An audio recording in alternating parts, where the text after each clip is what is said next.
In the modern world, a well-crafted email can be the difference between success and a missed opportunity. So, how do we master the art of email etiquette? First, keep it concise.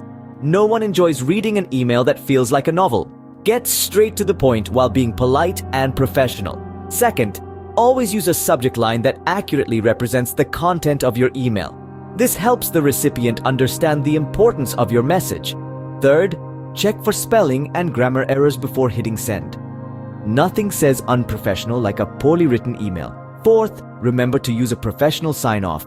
Best, kind regards, or sincerely are always safe options. And finally, always double-check the recipients. You wouldn't want to send your email to the wrong person. In a world where communication is key, mastering the art of email etiquette can set you apart. So go forth and write those emails with confidence. You've got this. Remember, good manners and effective communication are not just for the real world, they're vital in the virtual world too.